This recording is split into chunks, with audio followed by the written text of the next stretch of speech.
صلی علی محمد السلام علیک یا رسول اللہ۔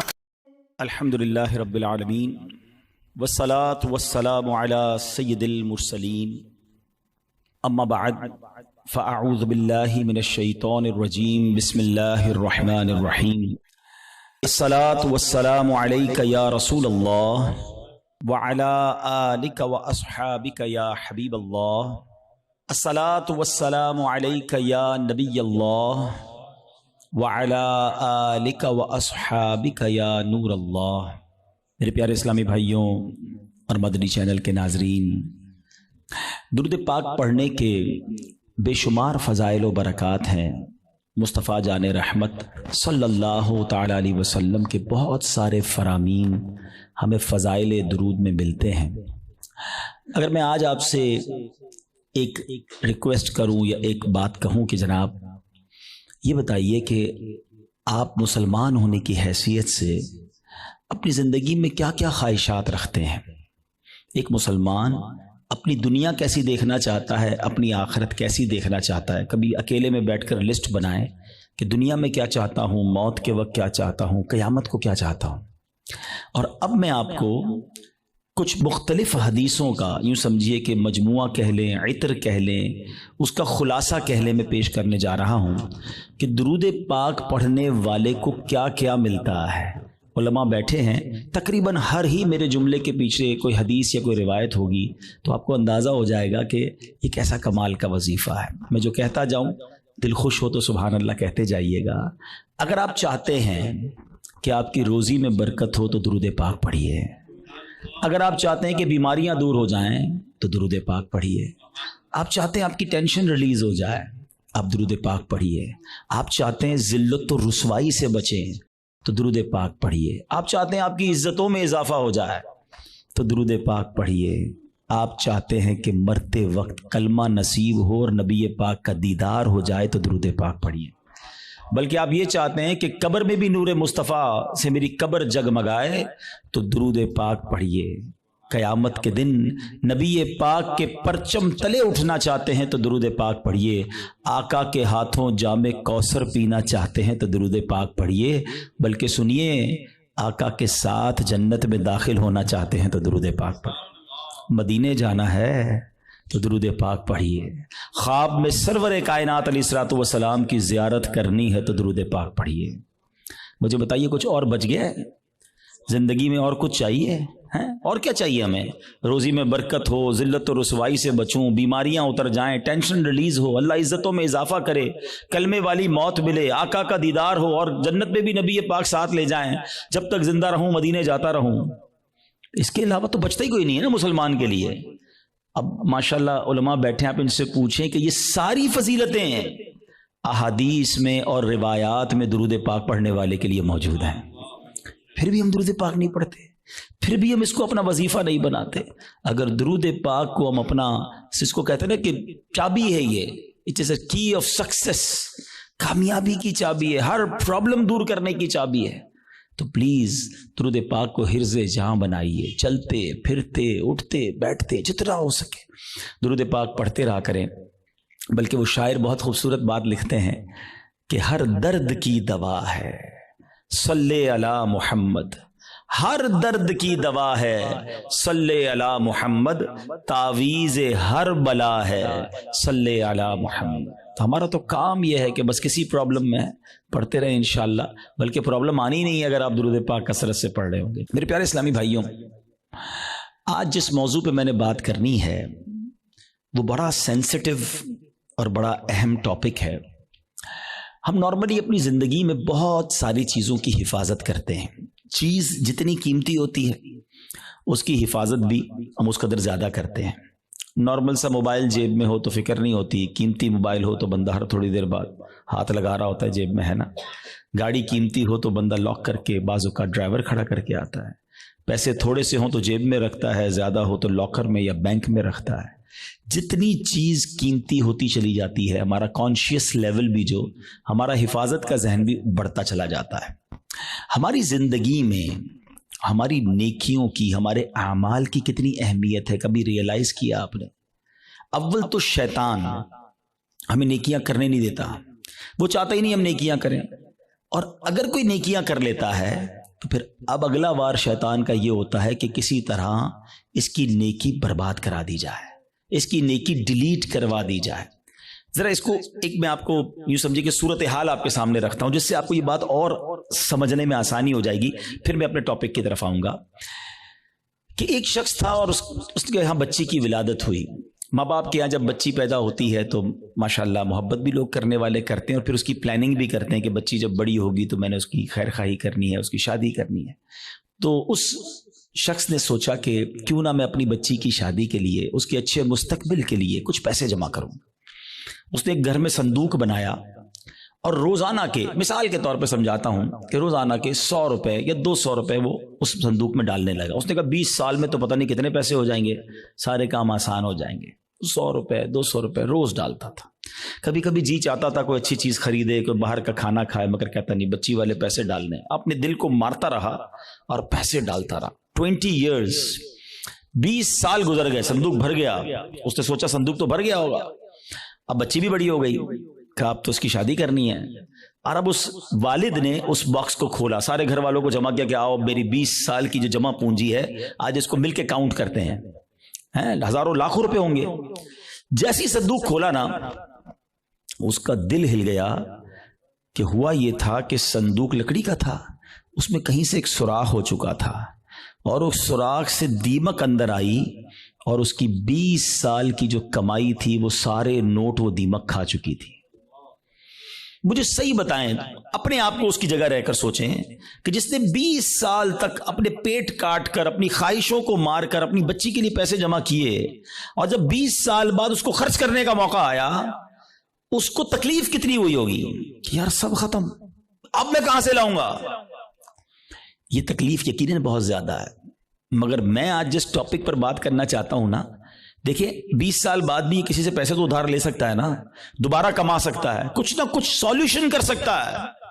مگر اس شخص کی مایوسی اور اس شخص کی تکلیف کا اندازہ کیجئے کہ جو شخص زندگی بھر نمازیں پڑھتا رہا، سردی میں اٹھ کے وضو کر کے نمازیں پڑھتا رہا، رمضان میں روزے رکھتا رہا، حج بھی کیے، زکاتیں بھی دی، بہت بار شیطان نے بہکانے کی کوشش کی، وہ لڑتا رہا شیطان سے کہ نہیں میں نے گناہ نہیں کرنے، اور جب اللہ کی بارگاہ میں قیامت کے دن پیش ہو تو اسے امید ہوگی کہ میرے پاس حج ہیں، عمرے ہیں، نمازیں ہیں، سجدے ہیں، تلاوت ہے، روزے ہیں، اور جب بارگاہ الہی میں اس کے نامہ اعمال کھولے جائیں اور اس کو کہا جائے کہ جاؤ تمہارے پاس کچھ بھی نہیں ہے، null and void, delete it, سوچئے اس دن اس کی شرمندگی، حسرت کا عالم کیا ہوگا؟ اس دن تو کوئی چانس بھی نہیں ہوگا نا کہ دوبارہ نہیں کیا کر لے، ادھر تو دوبارہ کما سکتا ہے وہ شخص، مگر قیامت کے دن today is the time of action. Maula Ali فرماتے ہیں نا، یہ وقت زندگی میں عمل کر سکتے ہو، قیامت کا دن عمل کا نہیں، جزا کا دن ہوگا، فیصلے کا دن ہوگا۔ تو اس دن تو آپ کو صرف فیصلہ ہی ہونا ہے۔ تو اب پہلے ریئلائز کر لیجئے کہ یہ کتنا بڑا معاملہ ہے کہ اگر میرے اعمال ہی برباد ہو گئے۔ اب ہو سکتا ہے کسی کے ذہن میں سوال آئے کہ جناب یہ کون سی بات کر رہے ہیں کہ اعمال کیسے برباد ہو سکتے ہیں؟ نمازیں پڑھی ہیں، روزے رکھے ہیں، کوشش کر کے یہ اعمال کیے۔ آج کے دور میں نیکی کرنا بھی آسان نہیں ہے، یہی تو میں سمجھانا چاہتا ہوں آج کے بیان میں، کہ آج کے دور میں واقعی نیکی کرنا اتنا آسان نہیں ہے، لیکن آپ اتنی مشکل سے نیکی کر بھی رہے ہیں، مگر اس کو سنبھال رہے ہیں کہ نہیں؟ اس کی حفاظت کر رہے ہیں کہ نہیں؟ اس کے بارے میں فکر مند ہے کہ نہیں؟ آپ کو پتا ہے کہ چور کیسے چوری کر کے جا سکتا ہے آپ کی نیکیوں کو؟ یہی میرا آج کا ٹاپک ہے۔ اور اب آپ دوبارہ ذہن میں سوال آ رہا ہوگا کہ بھائی بتائیں تو صحیح وہ کون سے اعمال ہیں کہ جن سے نیکیاں برباد؟ میں قرآن و حدیث سے آج آپ کے سامنے کچھ اعمال ایسے رکھوں گا، کچھ کام ایسے رکھوں گا کہ جس کو کرنے والے کے بارے میں فرمایا کہ اس کے اعمال برباد کر دیے جاتے ہیں۔ سب سے جس کو کہیں کہ اہم ترین معاملہ پتہ ہے کیا ہے؟ کہ انسان کا ایمان چھن جائے۔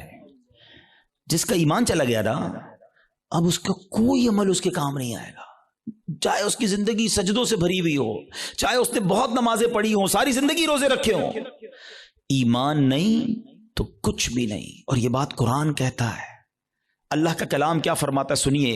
رب کریم قرآن میں ارشاد فرماتا ہے وَمَن يَرْتَدِدْ مِنْكُمْ عَنْ دِينِهِ فَيَمُتْ وَهُوَ كَافِرٌ فَأُولَئِكَ حَبِطَتْ أَعْمَالُهُم فِي الدُّنْيَا وَالْآخِرَةِ وَأُولَئِكَ أَصْحَابُ النَّارِ هُمْ فِيهَا خَالِدُونَ. اب اس کا ترجمہ سنو. اور تم میں جو کوئی اپنے دین سے پھرے پھر کافر ہو کر مرے تو ان لوگوں کا کیا اکارت گیا، دنیا میں اور آخرت میں سب ضائع ہو گیا، اور وہ دوزخ والے ہیں، انہیں اس میں ہمیشہ رہنا ہے. ایک بات یاد رکھیے گا، یہ ہمیں بعض اوقات سمجھ نہیں آتی کہ یار بندہ مسلمان ہو کے کافر کیسے ہو سکتا ہے، ایمان والا ہو کے ایمان سے کیسے نکل سکتا ہے. یہ بات تو آپ کو پتا ہے نا کہ دنیا میں سب سے زیادہ جو تیزی سے مذہب پھیل رہا ہے وہ کون سا ہے؟ اسلام ہے. The most growing religion on earth. اس پوری کائنات میں سب سے تیزی سے الحمدللہ اسلام پھیل رہا ہے. لیکن یہ ون وے ٹریفک نہیں ہے کہ اگر کوئی مسلمان ہو سکتا ہے غیر مسلم تو مسلمان بھی اسلام سے خارج ہو سکتا ہے.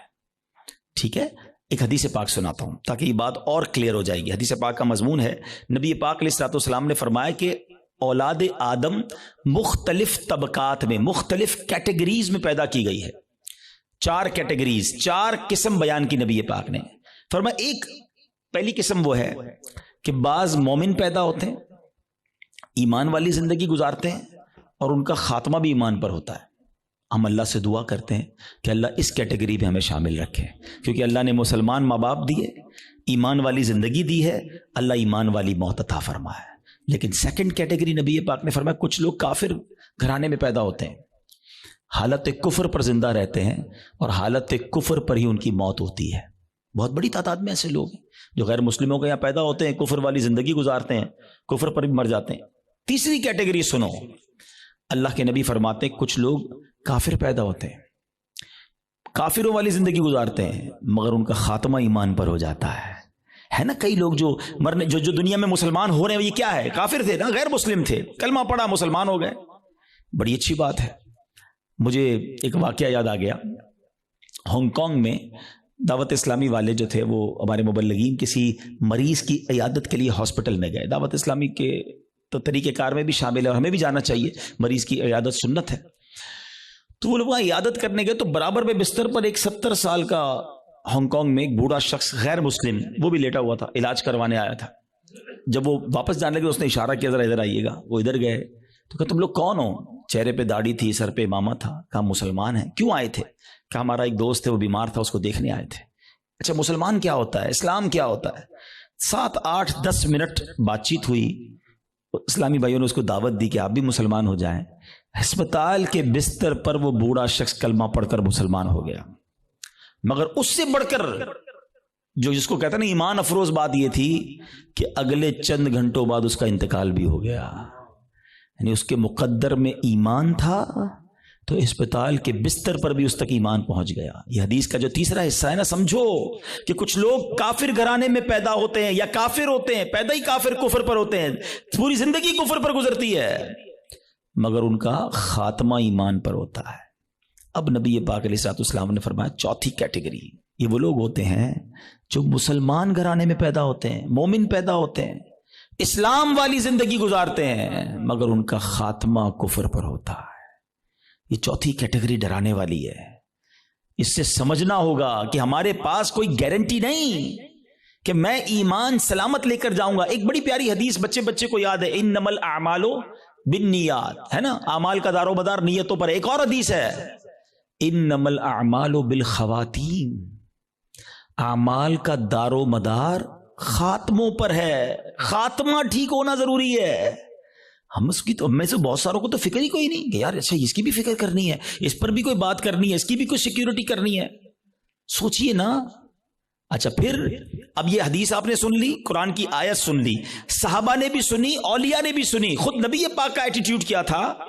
اللہ کے حبیب علیہ الصلوۃ والسلام کی بڑی مشہور دعا ہے، یا مقلب القلوب ثبت قلبی علی دینک، اے دلوں کو پھیرنے والے میرے دل کو اپنے دین پر ثابت قدمی عطا فرما. اللہ کے نبی دعا کر رہے ہیں جن کے صدقے ہمیں دین ملا ہے. ہم تو نعت میں پڑھتے ہیں نا، تیرے صدقے میں آقا سارے جہاں کو دین ملا. وہ آقا دعا کر رہے ہیں کہ اے اللہ میرے دل کو تیرے دین پر ثابت قدمی عطا فرما. ہمارا کیا حال ہونا چاہیے؟ ہمیں ہر وقت کی فکر ہونی چاہیے، مگر nobody care about it، بات بھی نہیں کرتا کوئی. اعمال کو بچانے کے لیے سب سے پہلے ایمان کو بچانا ہوگا. اچھا، اب دوسرا سوال آتا ہے کہ ٹھیک ہے حضرت سمجھ آ گیا کہ ایمان کی حفاظت کی فکر کرنی چاہیے، ایمان بڑی سینسٹیو چیز ہے. اب یہ بھی بتائیے کہ ایمان چلا کس چیز سے جاتا ہے؟ ہاں، یہ اہم کوسچن ہے کہ ایمان سے بندہ خارج کیسے ہو سکتا ہے. اچھا، پھر شیطان ہے نا، ابھی بھی ہو سکتا ہے کسی کے ذہن میں یہ بات ڈال رہا ہوگا، یار کیسی عجیب سی بات کر رہے ہیں مولانا صاحب، 50 سال کا تو ہو گیا، 60 سال کا ہو گیا، ساری زندگی کلمہ پڑھا اور اب ایمان سے بھی جا سکتا ہوں. جناب یہ بات پہلے سمجھنی ہوگی. میں آپ سے ایک سوال کرتا ہوں، 70 سال کوئی بے ایمان رہا، غیر مسلم رہا، صدق کے دل سے کلمہ پاک پڑھے، مسلمان ہو جائے گا؟ ایمان میں داخل ہو جائے گا؟ ایک جملہ ہی ہے نا. مگر دل سے کہا 70 سال کی کفر کی زندگی ایک طرف، ایمان میں آتے ہی پچھلے گناہ بھی معاف ہو جاتے ہیں.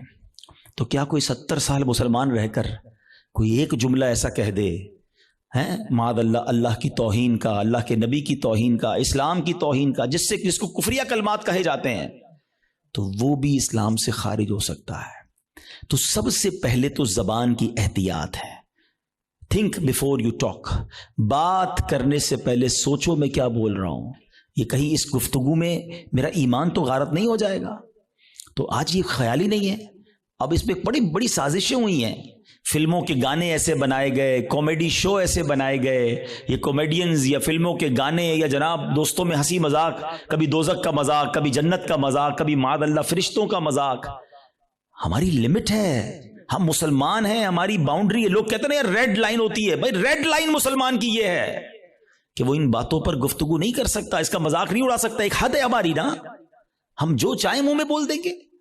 دنیا میں کئی ایسے ملک ہیں جہاں کسی ادارے کے خلاف بات نہیں ہو سکتی، کسی پرسنالٹی کے خلاف بات نہیں ہو سکتی، ہم اس کو فالو کرتے ہیں. مگر ہم اسلام کے بارے میں، دین کے بارے میں جو منہ میں آیا کہہ رہے ہوتے ہیں. تو یاد رکھیں، شیطان تو چاہتا ہی یہی ہے. الٹیمیٹ گول پتہ ہے شیطان کا کیا ہے؟ کہ میں اور آپ غیر مسلم ہو کر قبر میں جائیں. وہ مرنے سے پہلے بھی آتا ہے، آخری وقت بھی بندے کے پاس آتا ہے کہ کسی طرح اس کا ایمان چھین لوں. اتنا خطرناک دشمن ہے وہ ہمارا، اور ہم سکون کی نیند سو رہے ہیں، ہمیں فکر ہی کوئی نہیں ہے. پھر دوسرا جو ایک پرابلم ہے جس کی وجہ سے ایمان برباد ہو سکتا ہے، وہ ہے گناہوں کی عادت. روایتوں میں آتا ہے کہ جب بندہ ایک گناہ کرتا ہے نا، اس کے دل پر ایک سیاہ نقطہ لگ جاتا ہے، اور جب وہ بار بار گناہ کرتا ہے تو وہ ایک نقطہ ایک وقت آتا ہے کہ پورا دل ہی کالا ہو جاتا ہے. جب دل کالا ہو جاتا ہے تو اس پر نصیحت کی بات ہی اثر نہیں کرتی ہے. پھر شیطان کے لیے بڑا آسان ہوتا ہے اس کا ایمان چھیننا. میں آخری بات اس موضوع پہ کر لوں تاکہ اگلے عمل کی طرف جاؤں، ورنہ یہی ایک ٹاپک ایسا ہے کہ میں پورا بیان اس پر کروں، اور کرنے چاہیے ایسے بیانات کہ ایمان کی حفاظت کی فکر بہت ضروری ہے. کہ اب آپ غور کریں، شیطان جو ہے نا، میں نے جیسے بتایا کہ وہ ہمارا پکا دشمن ہے اور ہمیں آخری وقت میں ہمارا ایمان چھیننا چاہتا ہے. اب ایک شخص ہے جو روزانہ شیطان سے ہار جاتا ہے. شیطان صبح اٹھنے لگتا ہے، شیطان کہتا ہے نہیں فجر نہیں پڑھنی، سو جا. رضائی اوڑی اور سو گیا. صبح ہوئی نہیں اور شیطان جیت گیا. فائٹ ہوئی، شیطان جیت گیا. دوپہر ہوئی، ظہر نہیں پڑھنے دی، شیطان جیت گیا. مارکیٹ میں گیا، بے پردہ عورت گزری، شیطان نے کہا دیکھ لے، دیکھ لیا، شیطان جیت گیا. موبائل اٹھایا، حرام دیکھ لے، بری ویب سائٹ دیکھ لے، دیکھ لی، شیطان جیت گیا. کاروبار کرنے لگا، شیطان نے کہا جھوٹ بول دے، جھوٹ بولا، شیطان جیت گیا. دھوکہ دے دے، دھوکہ دیا، شیطان جیت گیا. سود کما لے، سود کا کام کیا، شیطان جیت گیا. جس سے روز شیطان جیت رہا ہے، مرنے سے پہلے والی جو فائٹ ہوگی ادھر بھی تو شیطان آئے گا نا اس کو سمجھانے کے لیے کہ ایمان درست نہیں ہے، مسلمان درست نہیں ہے، اللہ کا کلمہ مت پڑھ. جو روز شیطان کی مان رہا ہے، کہیں مرنے سے پہلے بھی مان گیا تو اس کا کیا بنے گا؟ تو روز شیطان کی ماننے والے کے بارے میں یہ ڈر ہے کہ مرنے سے پہلے اس کا ایمان چھین لیا جائے گا. اور جو روز شیطان کو ہرا رہا ہے، سردی کے دن ہے، جی چاہتا ہے نہ اٹھوں، شیطان کہتا ہے سو جا، کہتا نہیں میں رحمان کا بندہ ہوں، شیطان کا بندہ نہیں. وہ فجر ادا کرتا ہے، شیطان کو ہراتا ہے. شیطان کہتا ہے حرام دیکھ، وہ نہیں دیکھتا، شیطان کو ہراتا ہے. شیطان کہتا ہے حرام کما، بڑے پیسے اس کام میں، وہ کہتا ہے نہیں حرام مجھے نہیں چاہیے. شیطان کو ہراتا ہے، بے پردگی سے اسے بچاتا ہے. وہ لڑتا ہے شیطان سے روزانہ. یہ فائٹ ساری زندگی رہے گی، یاد رکھو. اور جو روز شیطان سے لڑ رہا ہے نا، انشاءاللہ جب مرتے وقت شیطان اس کا ایمان چھیننے آئے گا نا، وہ ادھر بھی شیطان کی نہیں مانے گا، کلمہ پڑھ کر قبر میں چلا جائے گا۔ ہم بھول جاتے ہیں، وہ نہیں بھولتا، ہم سوتے ہیں، وہ نہیں سوتا، وہ جاگ رہا ہے، وہ ہم پر حملے کر رہا ہے، باریک حملے کرتا ہے۔ تو پہلی بات آج سمجھ جاؤ کہ ایمان سلامت لے کر قبر میں جانا یہ ہمارا الٹیمیٹ ٹارگٹ ہونا چاہیے ایٹ اینی کاسٹ۔ اگر ایمان میرے ہاتھ میں نہیں رہا تو میں تو گیا نا۔ تو ہمیں اس کی فکر بھی کرنی ہے، اس کے لیے دعائیں بھی کرنی ہیں، ہماری نمازوں میں، ہماری دعاؤں میں یہ شامل ہونا چاہیے۔ آپ بزرگوں کی دعائیں تو پڑھیں نا، نبی پاک کی دعائیں پڑھیں، ایمان کی سلامتی کا وہاں آپ کو ذکر ملے گا، ایمان کی حفاظت کا ذکر ملے گا۔ ہماری دعا کیا ہے؟ یا اللہ کاروبار میں برکت دے دے، صحت میں برکت دے دے، بڑا بنگلہ مل جائے، نوکری مل جائے۔ میں نہیں کہتا اللہ سے مت مانگو، اللہ کے سوا کس سے مانگیں گے؟ مگر آخرت بھی تو مانگو نا۔ قرآنی دعاؤں کو پڑھیں، اللہم ربنا آتنا فی الدنیا حسنہ، مگر فوراً کیا ہے؟ وفی الآخرۃ حسنہ، پھر آگے وقنا عذاب النار، اب میں عذاب جہنم سے بھی بچا۔ تو اللہ کرے کہ ہم اپنے ایمان کی حفاظت کی فکر کرنے والے بن جائیں۔ ایک اور عمل، اللہ اکبر، وہ اتنا عام ہو گیا ہے کہ جس کی وجہ سے بھی اعمال برباد ہوتے ہیں، اور وہ عمل کیا ہے؟ حدیث پاک سناتا ہوں۔ اللہ کے حبیب علیہ الصلوۃ والسلام فرماتے ہیں، اور وہ عمل یہ ہے کہ بندہ کسی سے حسد کرے۔ اچھا، حسد نیکیوں کے ساتھ پتہ کیا کرتا ہے؟ نبی پاک فرماتے ہیں ایاکم والحسد فإن الحسد یأکل الحسنات کما تأکل النار الحطب۔ اللہ کے حبیب فرماتے ہیں حسد سے بچو، وہ نیکیوں کو اس طرح کھا جاتا ہے جیسے آگ خشک لکڑی کو کھا جاتی ہے۔ اب میں مثال دیتا ہوں، آپ نے لکڑی جلائی اور آگ جلائی اس پر، تھوڑی دیر بعد لکڑی کا کیا حال ہوگا؟ ختم نا، خاک ہو جائے گی۔ یہ پتہ کیا کرتے ہیں جو حسد کرنے والے ہوتے؟ سارا دن نمازیں پڑھی، روزے رکھے، صدقے کیے، رات آئی آگ لگائی اور سارے اعمال برباد کر دیے۔ یہ نیکیوں کو برباد کرنے والا کام ہے۔ اور حسد، اللہ اکبر، آج اتنا عام ہو چکا ہے، ہر دوسرے آدمی کو دوسرے سے حسد ہے، بلکہ بھائی کو بھائی سے حسد، بہن کو بہن سے حسد ہو گیا ہے۔ نبی پاک علیہ الصلوۃ والسلام فرماتے ہیں حسد سے بچو، کیونکہ حسد ایمان کو مونڈ دینے والا کام ہے۔ ایک اور حدیث پاک میں آتا ہے حسد ایمان کو ایسے برباد کرتا ہے، حدیث پاک کا مضمون ہے جیسے سرکہ ایلوا شہد کو برباد کر دیتا ہے۔ اب سرکے کو شہد میں ڈالے، شہد کا کیا حال ہوگا؟ فرمایا یہ ایمان برباد کرنے والی بیماری ہے۔ مگر آج کوئی کسی کو خوشحال دیکھنے کے لیے تیار ہی نہیں ہے۔ اچھا، بعض اوقات پتہ کیا ہوتا ہے جب اس طرح کے بیان ہوتے ہیں، میں نے کہا نا یہ لڑائی جاری رہے گی، اس بیان کے دوران بھی شیطان ساتھ چل رہا ہوگا، کسی کے ذہن میں سوال کر رہا ہوگا، یار مولانا صاحب بات تو ٹھیک کر رہے ہیں مگر میں تو حسد نہیں کرتا۔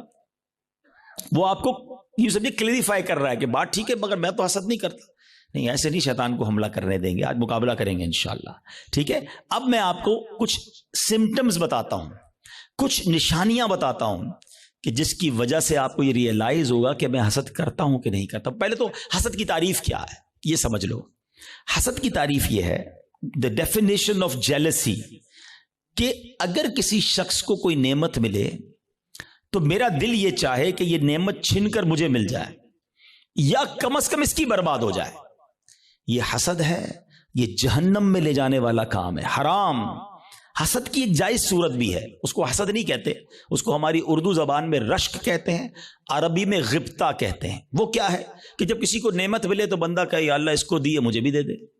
اس میں کوئی حرج نہیں ہے، یہ اچھی بات ہے، اس میں جائز ہے یہ۔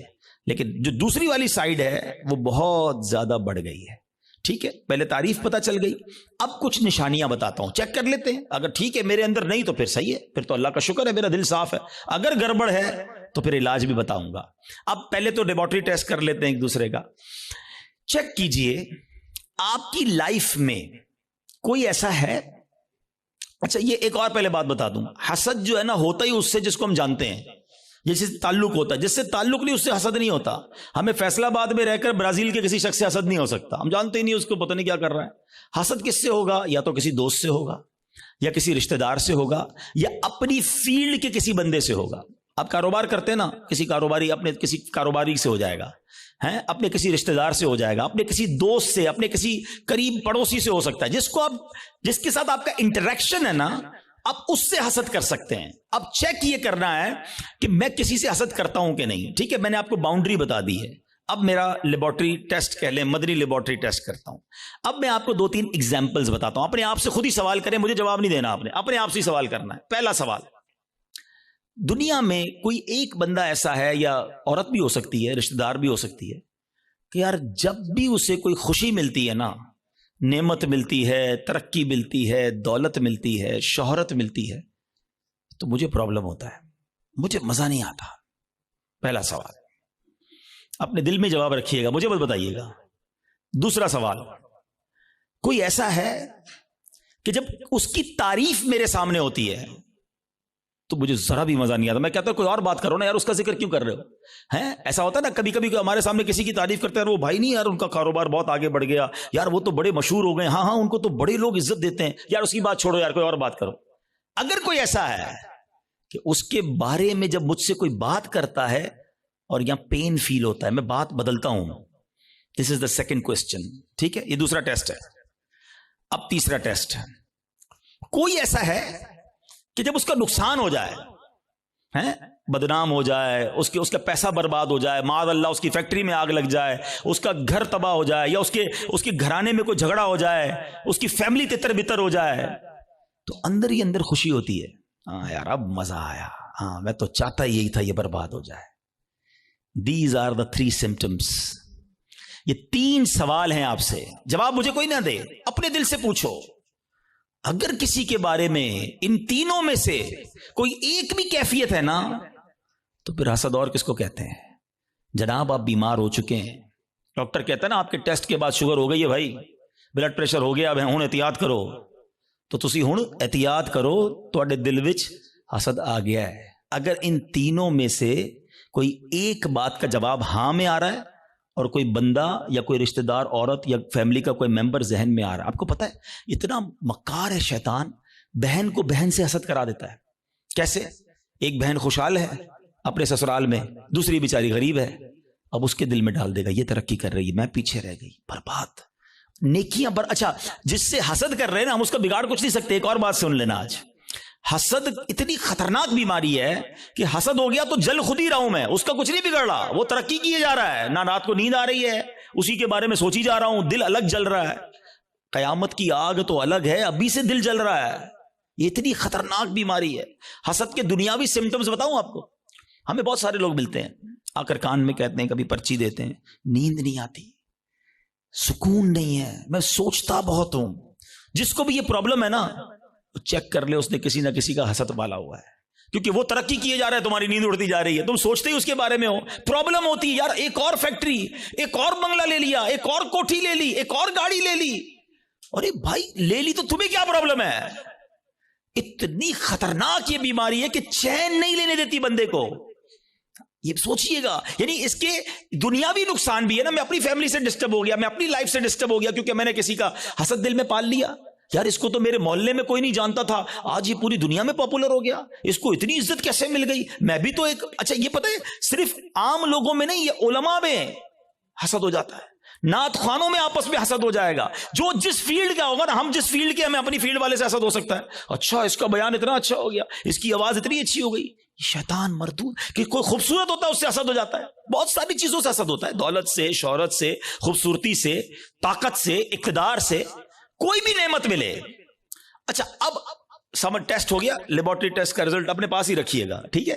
اب خدا نہ خواستہ میرے کسی بھائی کو اگر حسد ہو گیا ہے تو اس کو کلیریفائی کرنے کا طریقہ بھی بتا دیتا ہوں, اس کا علاج بھی بتا دیتا ہوں. اس کا علاج یہ ہے کہ سب سے پہلے تو آپ یہ ریئلائز کریں کہ مجھے حسد کس سے ہوا ہے. اچھا حسد کس سے ہوا اور کیوں ہوا ہے؟ کسی کے مال سے ہو جاتا ہے, کسی کی خوبصورتی سے ہو جاتا ہے, کسی کی شہرت سے ہو جاتا ہے, واٹ ایور, کوئی ریزن ہوگا نا, وہ ریزن پہلے آپ ریئلائز کر لیں. پہلا طریقہ یہ ہے, پہلا علاج یہ ہے کہ آپ اللہ سے دعا کریں کہ اللہ میرے دل کو حسد سے پاک کر دے, میرے دل کو گندگی سے پاک کر دے, دل کی ساری بیماریوں سے پاک کر دے. ایک تو دعا ہے, اللہ کریم ہے, قبول فرما لے گا تو دل پاک ہو جائے گا. دوسرا, دعا میں اس بندے کو بھی شامل کر لیں کہ اللہ اس کے مال میں اور برکت دے دے.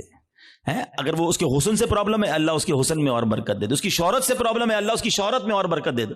ہاں ہے یہ تھوڑا مشکل, یہ اینٹی بائیوٹک ہے نا, علاج ہو رہا ہے نا.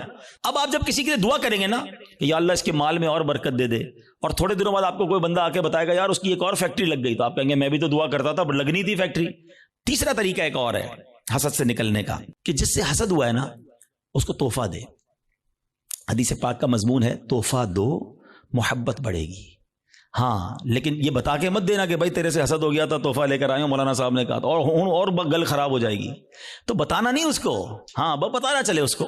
اچھا ایک بات اور سمجھ لو آپ, جس سے حسد ہوا ہے نا اس کو کوئی پرابلم نہیں ہے, پرابلم مجھے ہے, ٹھیک مجھے ہونا ہے. اس کو تو شاید نیکیاں مل رہی ہوں گی اگر کوئی اس کے بارے میں غیبت کر رہا ہے, بدگمانیاں کر رہا ہے. ہمیں اپنا علاج کرنا ہے, میرے اعمال بڑے تھوڑے ہیں. اور شاعر کہتے ہیں نفس بدکار نے دل پر یہ قیامت توڑی, عمل نیک کیا بھی تو چھپانے نہ دیا. ایک تو نیکی ہوئی نہیں, ہوئی تو بچائی نہیں. تو دو باتیں ہو گئی آج کے بیان میں, ایمان کی حفاظت اور اپنے آپ کو حسد سے بچانا ہے. ایک اور عمل بڑا خطرناک ہے اور اس کو شرک اصغر کہا گیا, اور وہ بڑا باریک ہے, شیطان کا ایسا خطرناک وار ہے کہ پتہ بھی نہیں چلنے دیتا, اور وہ ہے ریاکاری. اچھا ریاکاری کیا ہے؟ دکھلاوا. بندے کو بڑا جی چاہتا ہے یار میں نیکی کروں نا, پتہ تو چلے میں نے کیا کیا ہے, یار کمال ہے, اتنا اتنا اتنا چندہ دیا اور کوئی اعلان ہی نہیں ہے, اتنے سجدے کیے, پتہ ہی نہیں کسی کو کہ کمرے کے اندر جا کے کتنے نفل پڑھتا ہوں, تہجد پڑھتا ہوں. تو اب نیکی کر, پہلے تو مشہور تھا نیکی کر دریا میں ڈال, اب تو نیکی کر فیس بک پہ ڈال, ہر چیز سوشل میڈیا پہ ڈالنی ہے. تو یہ جو دل کی چاہت ہے نا اندر سے, یہ سمجھو یہ بڑا باریک وار ہے. اور احادیث میں ریاکاری کے بارے میں اس قدر شدید روایتیں ہیں کہ اللہ کے حبیب علیہ الصلوۃ والسلام فرماتے ہیں کہ جب لوگ اپنے اعمال لے کر آئیں گے نا اللہ کی بارگاہ میں, اگین وہی والی بات, باکس والی بات یاد ہے نا کہ باکس کھولا تو کچھ نہیں. ریاکار جب اللہ کی بارگاہ میں اعمال لے کر آئیں گے تو ریاکاروں سے کہا جائے گا ان کے پاس جاؤ جن کے لیے تم ریاکاری کرتے تھے, انہی سے جا کے اپنا اجر لے لو. اللہ فرمائے گا میرے پاس کچھ بھی نہیں ہے, لوگوں کو دکھانا تھا نا, جاؤ ان سے جا کے لے لو اجر. ہمارا کیا ہوگا اگر ہمارے روزے, ہمارے حج, ہمارے عمرے, ہمارے صدقے اگر یہ کہہ دیا گیا؟ اور یہ اتنا باریک وار ہے شیطان کا کہ پتہ بھی نہیں چلتا, کہیں نہ کہیں بہانے سے ہم سے وہ ریاکاری کراتا ہے. وہ مشہور حدیث آپ نے کئی بار سنی ہوگی کہ قیامت کے دن اللہ کی بارگاہ میں سب سے پہلے ایک شہید کا فیصلہ ہوگا. اس سے کہا جائے گا تو نے کیا کیا؟ اللہ فرمائے گا میں نے تجھے اتنی نعمتیں دی. وہ مانے گا یا اللہ ہاں مجھے نعمتیں ملی. حدیث کا خلاصہ ہے اللہ فرمائے گا تو نے کیا کیا؟ کہا یا اللہ میں نے تیری راہ میں جہاد کیا, لڑتے لڑتے شہید ہو گیا, جان دے دی تیری بارگاہ میں. یعنی آپ سوچو یار جان دینے سے بڑھ کر تو کچھ نہیں ہے نا.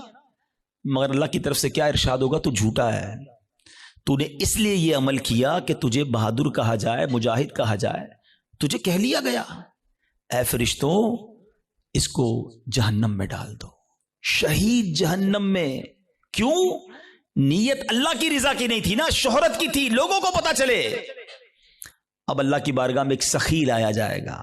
اے اللہ کی راہ میں خرچ کرنے والوں غور سے سنو, وہ سخی اللہ کی بارگاہ میں لایا جائے گا. اللہ فرمائے گا میں نے تجھے بہت مال دیا. کہے گا ہاں یا اللہ تو نے مال دیا مگر میں نے تیری راہ میں دل کھول کر خرچ کیا. میں خلاصہ کہہ رہا ہوں, میں نے تیری راہ میں دل کھول کر خرچ کیا.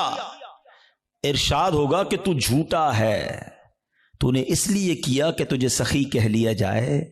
اے فرشتوں اس کو بھی اٹھا کر جہنم میں ڈال دو. دنیا میں سخی مشہور ہو گئے تھے نا, بس اب جہنم میں جاؤ. تیسرا, قرآن کا قاری لایا جائے گا, علم سکھانے والا لایا جائے گا.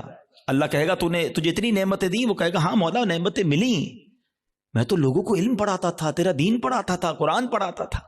فرمایا تو جھوٹا ہے, تو نے اس لیے کیا کہ تجھے عالم کہا جائے, قاری کہا جائے. اے فرشتوں اس کو بھی اٹھا کر جہنم میں ڈال دو. کبھی بھی سیٹسفائی نہ ہوا کریں.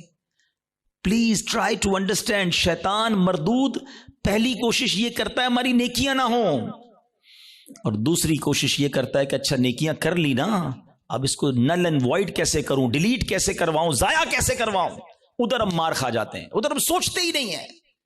بڑا جی چاہتا ہے لوگوں کو پتا چلے اتنے حج کیے ہیں, اتنے عمرے کیے ہیں. ایکچولی ہماری تو روز لوگوں سے ملاقاتیں ہوتی ہیں نا, معذرت کے ساتھ کسی سے ملنے جاتے ہیں نا, سب جگہ نہیں لیکن کچھ جگہ ایسا ہوتا ہے کہ 15 منٹ کے اندر بندہ اپنی 15 سال کی نیکیاں گنواتا ہے کہ میں نے اتنے حج کیے ہیں, الحمدللہ ہر سال عمرے پہ جاتے ہیں, سرکار نے بڑا کرم کیا ہے, تہجد کی نماز کی بڑی پابندی ہے, تو رجب شعبان کے روزے بھی رکھتا ہوں, تو فلاں علاقے میں بھی ہم غریبوں کی مدد کرتے ہیں, تو فلاں بھی.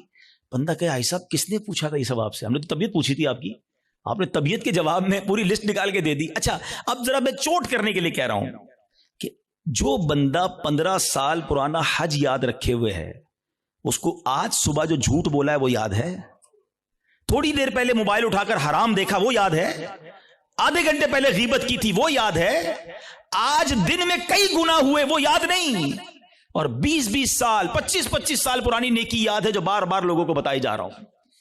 پوچھے یہ کیوں؟ دیکھیں مجھے بتانے سے مجھے تو کوئی نقصان نہیں ہوا، آپ کا کہیں لاس تو نہیں ہو گیا. انما الاعمال بالنیات، اللہ کی بارگاہ میں ہماری نیتیں کیا ہیں. ہم سوچیں تہجد تو اکیلے میں پڑھتا ہے نا بندہ، لیکن کبھی ہم نے پڑھ لی تہجد، اب پیٹ میں درد ہو رہا ہے، سامنے والے کو کیسے بتاؤں کہ تہجد پڑھی ہے؟ بس یار آج بہت تھکا ہوا ہوں. خیریت کیوں تھکے ہوئے حاجی صاحب؟ تو الحمدللہ تہجد میں اٹھ جاتا ہوں نا. اچھا آپ تہجد بھی پڑھتے ہیں؟ اور ہوں دل وچ ٹھنڈ پہ گئی، اینو پتہ چل گیا اسی تہجد گزار نے. وہ نہیں بلو ٹک آتا ہے واٹس ایپ پہ میسج ریسیو، ہمیں لگتا ہے میری عبادت اس کو ریسیو ہو گئی، اور ساڈے دل وچ ٹھنڈ پہ گئی. اور اللہ کے بندے ریسیو بھی ہو گئی، ادھر سے ڈیلیٹ بھی ہو گئی. کیوں بتانا ہے؟ میں جانوں میرا رب جانے ہے.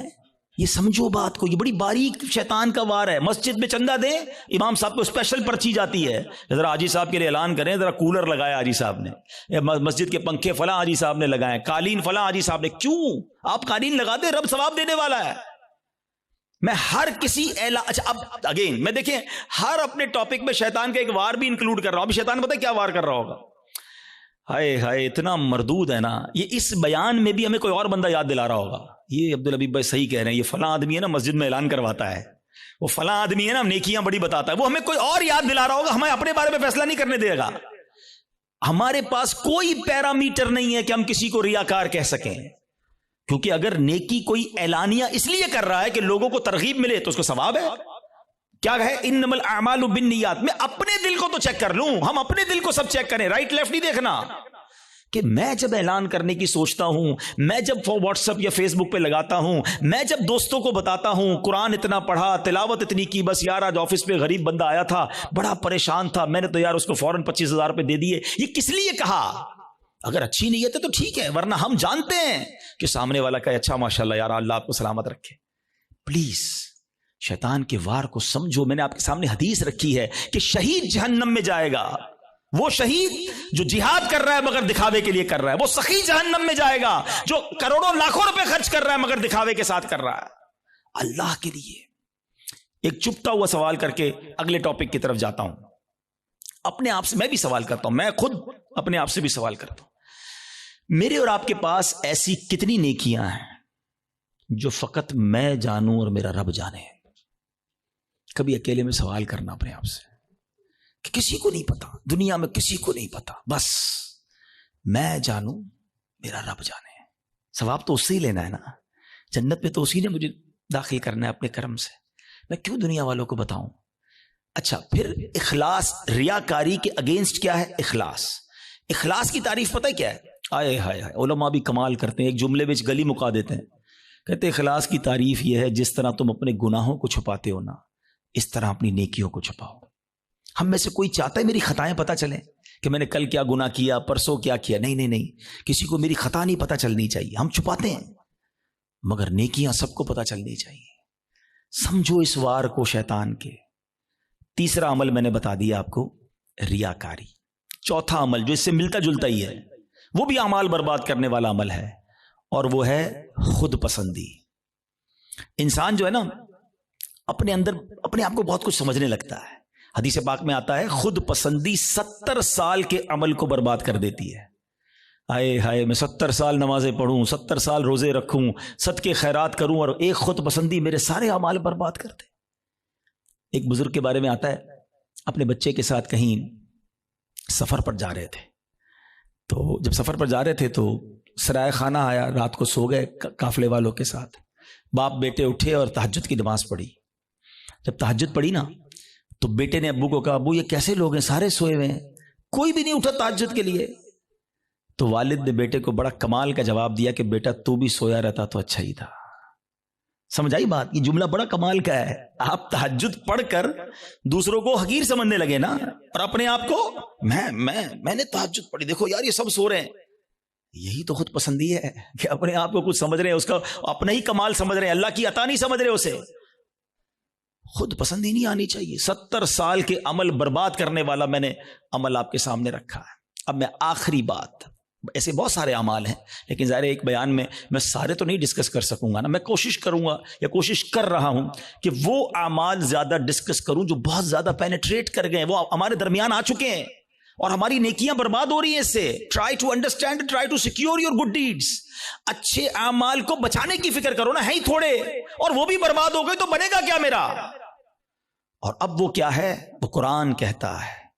وہ کیا ہے؟ قرآن کہتا ہے یا ایھا الذین آمنوا لا تبطلوا صدقاتکم بالمن والاذی. اے ایمان والو، اپنے صدقے باطل نہ کرو احسان جتا کر اور تکلیف دے کر. یہ بھی بہت بڑا مسئلہ ہے. اول تو کسی کے ساتھ بھلائی کرنی نہیں ہے، اور بھلائی کر لی اب ساری زندگی اسے احسان جتانا ہے. یاد ہے نا میں نے نوکری دلائی تھی، بھول تو نہیں گیا؟ چپل پہن کر آیا تھا میرے پاس، اب گاڑی والا ہو گیا، بھول تو نہیں گیا میرا احسان؟ تیری بہن کی شادی تھی، میں نے اس کا جہیز دلوایا تھا، بڑا آدمی ہو گیا لیکن یاد ہے نا میں نے تیرے کو لون دلوایا تھا. توبہ توبہ توبہ. سوچو کبھی زندگی میں احسان جتانے والے مت بننا. میری اور آپ کی اوقات کیا ہے؟ اگر میں نے کسی کے ساتھ بھلا کیا، میں نے اللہ کی راہ میں خرچ کیا تو یہ رب نے دیا نا. میں خدا کی قسم کئی بار یہ بیانات میں جملہ کہا ہے کہ یار جب بھی اللہ کی راہ میں دو نا، کسی غریب کی مدد کرو، کسی صدقے کی جگہ پر دو، مسجد میں دو، واٹ ایور، اللہ کی راہ میں خرچ کر کے اللہ کی بارگاہ میں ایک سجدہ بھی کیا کرو. اللہ تیری مہربانی، تو نے دینے والا بنایا، مجھے مانگنے والا نہیں بنایا ہے. آج میرا کوئی ملازم، میرا کوئی غریب رشتہ دار میرے دروازے پر آ کر کہے کہ بھائی جان میری بچی کی شادی ہے اور مجھے فرنیچر چاہیے، ہم احسان جتائیں گے؟ سوچو میں بھی کسی کے دروازے پر کھڑا ہو سکتا تھا، مجھے آج اللہ نے دیا ہے نا، اگر نہ دیا ہوتا تو میں بھی اپنی بچی کی شادی کے لیے کسی کے دروازے پر کھڑا ہوتا، میں بھی کسی دوست کے پاس جاتا کہ ماں ہاسپٹل میں اور علاج کے پیسے نہیں ہیں. یہ صرف میرے رب کی مہربانی ہے کہ لوگ میرے پاس آ رہے ہیں اور میں انہیں دے کر جتاؤں گا. نہ کرو ایسا. اللہ کے لیے مدد کیا کرو، اللہ کا شکر بھی ادا کیا کرو. یہ سارا صدقہ ضائع ہو جائے گا. آپ مسجد میں دے کر، مدرسے میں دے کر، دینی کاموں میں دے کر رسید بھی لے لیں، مگر رسید تو رہ جائے گی، ثواب چلا گیا اگر آپ کی نیت دکھاوے کی ہے، آپ کی نیت اللہ کی رضا کی نہیں ہے. یہ صدقے باطل ہو جائیں گے. قرآن کہتا ہے نا. میں جب بھی یہ بات بیان کرتا ہوں مجھے ایک واقعہ یاد آ جاتا ہے کہ ایک بار میں بزنس مین ہے ان کے گھر گیا، کافی بڑا ان کا بنگلو ہے. ہم بیٹھے تھے تو ان کا ملازم چائے لے کر آیا. جیسی ملازم آیا نا چائے لے کر، تو اس شخص نے پتہ کیا کیا؟ کہتا ہے یہ میرا ملازم ہے، میں نے اس کو گھر بنا کے دیا ہے، اس کی بچی کی شادی کرائی ہے. آپ یقین کریں میں اتنا اندر ہی اندر شرمندہ ہو گیا کہ یار یہ کیوں یہ باتیں مجھے بتا رہا ہے، اس بندے کا کیا حال ہو رہا ہوگا، اور وہ ملازم دل ہی دل میں کتنا رو رہا ہوگا کہ یار صاحب نے ایک بار میری مدد کی ہے، ہر مہمان کو سناتے ہیں. یہ کیوں کرتے ہیں ہم؟ آپ نے کر دیا ٹھیک ہے، آپ دوسروں کو بتا کر اسے ذلیل کریں گے. یہی تو قرآن کہہ رہا ہے کہ اے ایمان والو اپنے صدقے باطل نہ کرو، احسان جتا کر، ایذا پہنچا کر. ہم تکلیف پہنچاتے ہیں بعض اوقات، مدد بھی کرتے ہیں اور اس کو اتنے تانے دیتے ہیں کہ وہ بیچارہ شرم سے پانی ہو جاتا ہے، غریب ہے کر کچھ نہیں سکتا. یہ کبھی بھی اپنے اندر عادت نہیں ہونی چاہیے. بلکہ سچی بات بتاؤں، ہمیں تو یہ بھی نہیں امید ہونی چاہیے کہ یار میں کسی کو صدقہ دوں تو یہ میرے لیے دعا کرے، میرا نام لے کے دعا. ہم پتہ ہے کہ عمرے پہ بھیجتے ہیں کسی کو، جاؤ عمرے پہ جانا، ہر چکر میں میرے لیے دعا کرنا. ہم تو ساتھ فیس بھی رکھتے ہیں، اتنے عمرے کرنا، امی کے نام پہ کرنا، ابا کا. یار آپ کچھ بھی نہ بولو اس کو، وہ جا رہا ہے قدم قدم پر ثواب آپ کو مل رہا ہے. آپ کو بولنے کی ضرورت کیا؟ میرا رب سب جانتا ہے نا. اللہ جانتا ہے کہ نیت کدھر کی ہے. حضرت عائشہ صدیقہ رضی اللہ تعالیٰ عنہا، حضرت ام سلمہ رضی اللہ تعالیٰ عنہا، امہات المومنین ہے نا، کیا شاندار انداز ہوتا تھا. آپ اپنے غلام کو پیسے دیتی، فرماتی جاؤ کسی غریب کو دے آؤ، اور دیکھو غریب سے ہمارے لیے دعا نہ کرانا، اور اگر وہ ہمارے لیے کوئی دعا کر دینا تو وہ دعا نوٹ کر کے آنا. اب مثال کے طور پہ وہ غریب کو جا کے پیسے دیتے، غریب دعا کرتا کہ یا اللہ ان کی خیر ہو، رزق میں برکت ہو، وہ دعائیں لکھ کر لاتے. اور حضرت ام سلمہ اور بی بی عائشہ ہاتھ اٹھا کر اس فقیر کے لیے وہی دعائیں کیا کرتی جو انہوں نے ان کے لیے کی تھی، اور فرماتی دعا کا بدلہ دعا ہو جائے، اجر اللہ سے لینا ہے.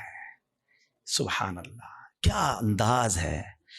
صدقہ کریں، اللہ کی راہ میں خرچ کرو، مگر ایسے کرو کہ دائیں ہاتھ سے خرچ کرو، بائیں ہاتھ کو پتہ نہ چلے. وہی سوال اگین، ایسے کتنے اعمال ہیں میرے اور آپ کے پاس کہ میں جانوں اور میرا رب جانے. ہاں یقیناً کچھ نیکیاں ایسی ہوتی ہیں جو کھل کے کرنی چاہیے اور اس نیت سے کرنی چاہیے کہ لوگ کریں، لیکن دل کی کیفیت اپنے آپ سے پوچھ لیں. تو بہرحال میرے پیارے اسلامی بھائیو، آج کے اس مختصر سے بیان میں جو میں نے ٹاپک چوز کیا تھا کہ ہم اپنے اعمال کی حفاظت کی فکر کریں، ہم اپنے پیسوں کی، اپنی فیکٹری کی، اپنے گھر کی، اپنی گاڑیوں کی، سب کی حفاظت کی فکر کرتے ہیں کیونکہ وہ قیمتی ہیں۔ خدا کی قسم سب سے زیادہ قیمتی میرا ایمان ہے۔ ایمان نہیں تو کچھ نہیں، اور سیکنڈ پھر میرے اعمال ہیں، نیکیاں نہیں ہیں۔ قیامت کے دن اگر کہہ دیا گیا کہ تمہاری کوئی عبادت قبول نہیں تو پھر ہم کدھر جائیں گے؟ ہمارے بزرگان دین اتنے سینسٹیو تھے اس معاملے میں۔ ایک بزرگ کے بارے میں آتا ہے، وہ کپڑے سیتے تھے، بہت اچھے کپڑے سیتے تھے، تو وہ مارکیٹ میں جاتے تھے اور جو کپڑے بناتے تھے وہ سیل کرتے تھے۔ تو وہ ایک بار گئے ایک جگہ پر اور ایک کپڑے کے بڑے ایکسپرٹ تاجر کو انہوں نے اپنا پیس دیا، کڑائی وڑائی کر کے لے گئے تھے۔ تو اس نے جیسے ہی کپڑا ہاتھ میں لیا نا تو اس نے اس کے عیب نکالنا شروع کیے، اسٹچنگ ٹھیک نہیں ہے، کلر کمبینیشن ٹھیک نہیں ہے، فلاں چیز غلط ہے۔ تو وہ بزرگ رونے لگے۔ تو وہ تاجر کہتا ہے اب روئے نا، میں لے لیتا ہوں، پرچیز کر لیتا ہوں، اب رو کیوں رہے ہیں؟ کہتے ہیں میں اس لیے نہیں رو رہا تمہیں میرے کپڑا میں عیب نکالیں، میں یہ سوچ رہا ہوں کہ میں نے یہ کپڑا اپنے ہوش کے مطابق، اپنی خیال کے مطابق بالکل صحیح سیا تھا، مگر جب یہ کپڑا کسی ایکسپرٹ کے ہاتھ میں آیا تو اس کو میرے عیب پتہ چل گئے۔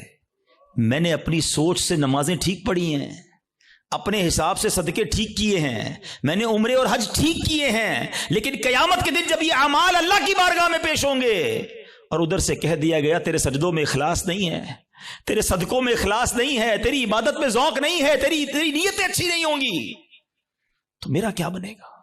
اس طرح وہ سوچتے تھے۔ کبھی ہم نے نیکی کر کے یہ سوچا کہ یا اللہ نیکی بچی رہے، قبول فرما لے؟ ہم تو نیکی کر کے پھول جاتے ہیں، بھائی میں نمازی، میں حاجی، میں روزہ دار، میں صدقہ دینے والا۔ نہیں، پلیز سمجھو بات کو۔ ہم نے کئی ایسے واقعات پڑھے ہیں کہ جو بڑے بڑے نامور اس زمانے کے جناب مستجاب الدعوات ہوا کرتے تھے، جب شیطان غالب آیا، نفس غالب آیا، لالچ غالب آئی تو ایمان بھی ہاتھ سے چلا گیا۔ بلم بن باعورہ کا واقعہ کس کو نہیں پتا؟ مستجاب الدعوات تھا وہ شخص، لیکن جب لالچ غالب آئی، شیطان کا داؤ چل گیا، حضرت موسیٰ کے خلاف ہوا، ان کے بارے میں بددعا کرنے لگا، اس کی زبان لٹک کر باہر آ گئی اور کفر پر اس پر خاتمہ ہوا۔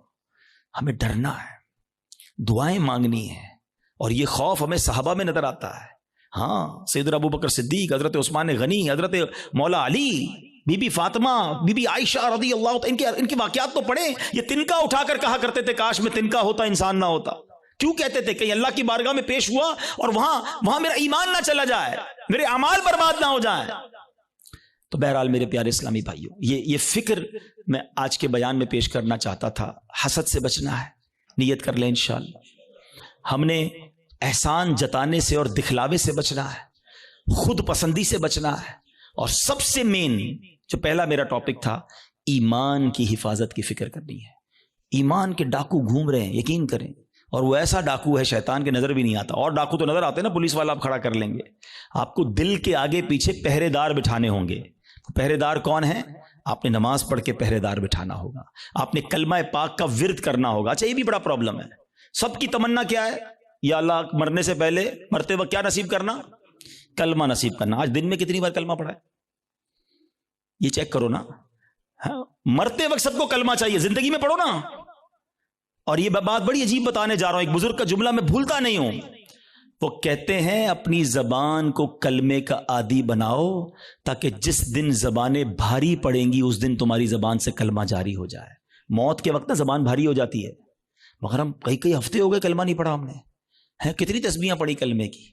روز کم از کم ایک تسبیح، 100 بار کلمہ۔ اچھا، آپ کو پتہ ہے حدیث پاک میں افضل الذکر کہا گیا، سب سے افضل اگر کوئی ذکر ہے تو وہ لا الہ الا اللہ محمد الرسول اللہ۔ پورا کلمہ پڑھیں یا کم از کم لا الہ الا اللہ کا ورد کریں اور آخر میں 3 بار محمد الرسول اللہ صلی اللہ تعالی وسلم پڑھ لیں تاکہ میری زبان کلمے کی عادی رہے۔ اور جو چیز عادی ہوتی ہے نا وہ پتہ کب نکلتی ہے؟ آخری بات، چلیں یہ بھی ایک بڑی دلچسپ بات بھی ہے، اور اللہ کرے کہ میرے بیان سے کوئی یہ میسج لے جائے۔ انسان پر جب دھکا لگتا ہے نا، چوٹ لگتی ہے، مشکل وقت آتا ہے، تو جو اندر اصلی ہوتا ہے نا وہ باہر نکل آتا ہے۔ ٹھیک ہے، یہ اس کو میں آپ کو ایک ایگزامپل سے سمجھاؤں گا۔ ایک شخص تھا، بادشاہ کے پاس آیا، کئی زبانوں کا ماہر، ایکسپرٹ، اس کی زبان اتنی فلوئنٹ تھی کہ اس نے چیلنج کیا کہ میری اوریجنل زبان پہچان کے بتائیں۔ عربی بھی تو انگلش بھی تو اردو بھی تو فرینچ بھی، جس زبان میں بات کریں اس زبان میں وہ جواب دے، بڑی فلوئنٹ جواب دے۔ کوئی نہیں پہچان سکا۔ ایک شخص آیا، کہتا بادشاہ سلامت مجھے تھوڑا ٹائم دے، میں اس کو پہچان لوں گا۔ کہا کیسے؟ کہا مجھے اس کے ساتھ ہی رکھ دیں اپنے محل میں۔ ان دونوں کو ایک ہی کمرہ دے دیا، صبح ہوئی تو وہ بندہ کمرے سے باہر نکلا, جب سیڑھیوں پہ آیا تو پیچھے سے اس نے اسے دھکا دے دیا, وہ لڑکھڑاتا ہوا نیچے گرا اور اب اس کو برا بھلا کہنا شروع کر دیا, گالیاں نکالنا شروع کر دی. کہا بادشاہ سلامت جس زبان میں گالیاں دے رہے نا یہ اس کی اصل زبان ہے. جب بندے کو جھٹکا لگتا ہے نا تو اس کا اصل باہر آتا ہے. اس کو اور آسان سمجھا دیتا ہوں. کوئی سالن لے کر پیالہ لے کر ہمارے قریب سے گزرے, اس کو ٹھوکر لگے گی تو برتن سے کیا نکلے گا؟ سالن گرے گا نا. اور اگر کوئی پانی کا پیالہ لے کے جا رہا ہے اس کو ٹھوکر لگائیں گے تو کیا گرے گا؟ تو جو ٹھوکر لگتی ہے نا, جو اندر ہوتا ہے نا, وہی باہر نکلتا ہے. اب مثال دیتا ہوں, آپ موٹر سائیکل پہ جا رہے ہیں, گاڑی پہ جا رہے ہیں, اچانک بریک لگا, ایکسیڈنٹ ہونے سے بچے آپ, کیا نکلا زبان سے؟ کچھ لوگوں کی زبان سے اس وقت گالی نکلتی ہے اور کچھ لوگوں کی زبان سے ماشاءاللہ اس وقت بھی یا رسول اللہ نکلتا ہے, لا الہ الا اللہ نکلتا ہے, یا غوث اعظم نکلتا ہے. کیوں؟ اندر اچھا بھرا ہوا ہے. جب جھٹکا لگانا تو اندر والا باہر آ گیا. اور ہم نے دیکھا ہے اس وقت کئی ایسے لوگ ہوتے ہیں جن کی زبان سے اس وقت بھی گالی نکلتی ہے, بری بات نکلتی ہے, ارے تیری تو. کیوں؟ اندر گندا بھرا ہوا ہے. اپنے برتن کو صاف رکھنا, موت کے وقت ایک جھٹکا لگنا ہے, اور جب جھٹکا لگے نا تو میری زبان کلمہ پڑھ لے, میری زبان میرے آقا کا نام لے لے, میری زبان درود پاک پڑھ لے. اندر اچھا ہونا چاہیے. بری محفلیں چھوڑ دو, برے دوست چھوڑ دو, ورنہ یہ گندگی بھر جائے گی دل میں. اور روزانہ کم از کم 100 بار نیت کرو کہ کلمہ پاک پڑھیں گے انشاءاللہ. ہاں, ابھی کلمے پڑھتے رہو تاکہ مشکل وقت جب آئے, جب سکرات کے وقت زبان بھاری ہو جائے تو میری زبان کلمہ پڑھنے والی بن جائے. تو انشاءاللہ کلمے کے عادی بن جاؤ, اور ایسے دوستوں سے بچو, ایسی محفلوں سے بچو جہاں کفریہ باتیں کی جاتی ہیں. میرے رضا نے تو 100 سال پہلے کہہ دیا تھا کہ سونا جنگل, رات اندھیری, چھائی بدلی کالی ہے, سونے والو جاگتے رہیو, چوروں کی رکھوالی ہے. اور چور بھی کیسا ہے شیطان؟ آنکھ سے کاجل صاف چرا لے, یا وہ چور بلا کے ہیں, تیری گٹھڑی تاکی ہے اور تو نے نیند نکالی ہے. تیرا ایمان چھیننے آیا ہے اور تو سو رہا ہے, تجھے فکر ہی نہیں. تو بہرحال الحمدللہ دعوت اسلامی کے اس پیارے ماحول میں ہمیں ایسی سوچ دی جاتی ہے کہ ہم اپنے اعمال کی حفاظت کی فکر کریں, اپنے ایمان کی حفاظت کی فکر کریں. پہلے تو نیکیاں کرنی ہیں اور ضرور کرنی ہیں, مگر پھر اس کو بچانا ہے, اس کی سیکیورٹی کی فکر کرنی ہے. اور میں نے آج چند باتیں بتائیں. میں آخر میں ایک بک سجیسٹ کرنا چاہوں گا. ایک کتاب ہے جس کتاب سے میں نے آج بیان کیا, یہ بھی مکتبۃ المدینہ کی مہربانی ہے, دعوت اسلامی کی یقین کریں مہربانی ہے. اگر میں آپ کو کہوں یار حدیثیں جمع کرو اور ڈھونڈو اس میں کون کون سی چیزیں جو اعمال برباد کریں گی, ہم کہاں سے ڈھونڈیں گے؟ اللہ کی رحمت سے دعوت اسلامی والوں نے ایک پوری کتاب بنا دی ہے. ساری وہ حدیثیں اور قرآن کی آیتیں جمع کر دیں کہ جس میں نبی پاک نے اور اللہ کے پیارے کلام نے ہمیں بتایا کہ یہ وہ عمل ہے جو تمہاری نیکیاں برباد کر دیں گے. وہ کتاب لیں, اس کو پڑھیں. تو بہرحال آج انشاءاللہ یہ آپ نے اور میں نے عزم کر کے جانا ہے, اب شیطان کو نیکیاں نہیں برباد کرنے دوں گا. ایسے کیسے برباد کر دے؟ تو اتنی مشکل سے نیکی کماؤں اور میری برباد کر دے ایک جھٹکے کے اندر. آپ کے پیسے کو چھین لے, کتنا برا لگتا ہے کہ یار میں آج سارا دن محنت کر کے اپنے بچوں کے لیے پیسے کما کے آؤں اور رات کو آؤں اور اپنے پیسوں کو آگ لگا دوں. کوئی نہیں کرنے دے گا یہ. ہم حسد کر کے نیکیوں کو آگ لگا دیتے ہیں. تو انشاءاللہ آج کے بعد اپنی نیکیوں کی حفاظت کریں گے انشاءاللہ, اور نیکیاں بڑھانے اور نیکیوں کی حفاظت کرنے کے لیے اللہ کی رحمت سے دعوت اسلامی کا ماحول آپ کے سامنے ہے. اس ماحول سے وابستہ رہیں, دعوت اسلامی کے اجتماعات میں آتے رہیں, مدنی چینل دیکھتے رہیں, اس طرح کے مزید بیانات سنتے رہیں گے تو انشاءاللہ آپ کو سیکھنے کو ملتا رہے گا انشاءاللہ عز و جل. اور مدنی قافلوں میں بھی سفر کریں. اللہ کریم ہم سب کا جمع ہونا اپنی بارگاہ میں قبول فرمائے.